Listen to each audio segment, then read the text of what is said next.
ഞാനിന്ന് പറയാൻ പോകുന്നത് ഹൈഡ്രോസാൽപിഞ്ചസ് എങ്ങനെ വന്ധ്യത ഉണ്ടാക്കും എന്നാണ്.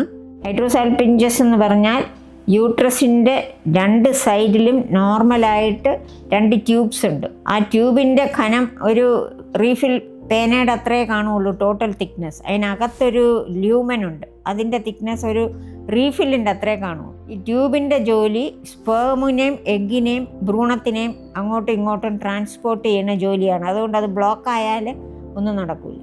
ഹൈഡ്രോസാൽപിഞ്ചസ് എന്ന് പറഞ്ഞാൽ ഈ ട്യൂബിൻ്റെ ഒരറ്റം ബ്ലോക്ക് ആവും. എന്ന് വെച്ചാൽ ഓവറിയുടെ സൈഡിൽ കിടക്കുന്ന ഭാഗം ബ്ലോക്കായിട്ട് അതിനകത്ത് ഫ്ലൂയിഡ് കളക്ട് ചെയ്യും. അപ്പോൾ ട്യൂബ് ഇങ്ങനെ വീർത്ത് വരും, ബലൂൺ പോലെ വീർക്കും. അപ്പോൾ അതിനകത്ത് ഈ കിടക്കുന്ന ഫ്ലൂയിഡ് വളരെ ടോക്സിക്കാണ്. നമ്മളിപ്പോൾ IVF ചെയ്താൽ പോലും ഈ ഫ്ലൂയിഡ് ഇടയ്ക്കിടയ്ക്ക് യൂട്രസിനകത്തോട്ട് ഒലിച്ചിറങ്ങും. യൂട്രസിനകത്തോട്ട് കണക്ഷൻ ഉള്ളതുകൊണ്ട് ഒലിച്ചിറങ്ങും. പക്ഷേ മറ്റേ സൈഡ് ബ്ലോക്ക് ആയതുകൊണ്ട് അങ്ങോട്ട് പോകാൻ പറ്റില്ല, അത് കെട്ടിക്കിടക്കും. അപ്പോൾ യൂട്രസിനകത്തോട്ട് ഒലിച്ചിറങ്ങുമ്പോൾ യൂട്രസിനകത്ത് ഭ്രൂണം ഫിക്സ് ചെയ്യാനുള്ള എൻവയോൺമെൻറ്റിനെ മോശമാക്കി.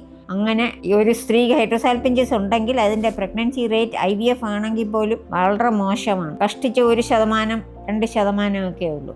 ഇതിന് കറക്ഷൻ ഉണ്ട്. ട്യൂബിനെ റിമൂവ് ചെയ്ത് കളയാം, അതല്ലെങ്കിൽ ഡീലിങ്ക് ചെയ്യാം. ഈ യൂട്രസുമായിട്ടുള്ള കണക്ഷൻ മുറിച്ച് കളയാം. അത് രണ്ടും ലാപ്രോസ്കോപ്പി വഴിയാണ് 90% കേസസിലും ചെയ്യുന്നത്. കാരണം വയറ്റിനകത്ത് ഒട്ടലൊന്നും ഇല്ലെങ്കിൽ ലാപ്രോസ്കോപ്പി വഴി തന്നെ ചെയ്യാം. അതും ഇതിന് രണ്ടും പറ്റില്ല, വില്ലിങ് അല്ല എന്നുണ്ടെങ്കിൽ എംബ്രിയോ ട്രാൻസ്ഫറിന് തൊട്ട് മുമ്പായിട്ട് അൾട്രാസൗണ്ട് സ്കാൻ ചെയ്ത് ഈ വീർത്തിരിക്കുന്ന ട്യൂബിനകത്തെ ഫ്ലൂയിഡ് നമുക്ക് യോനി കൂടെ വജൈനെ കൂടെ എടുത്ത് കളഞ്ഞിട്ട് എംബ്രിയോ ട്രാൻസ്ഫർ ചെയ്യാം. അങ്ങനെയാണെങ്കിലും സക്സസ് റേറ്റ് കൂടുതലാണ്. അല്ലെങ്കിൽ വിത്ത് ഹൈഡ്രോസാൽപിഞ്ച് 1%, 2% ഉള്ളൂ പ്രഗ്നൻ്റ് ആവാനുള്ള ചാൻസസ്.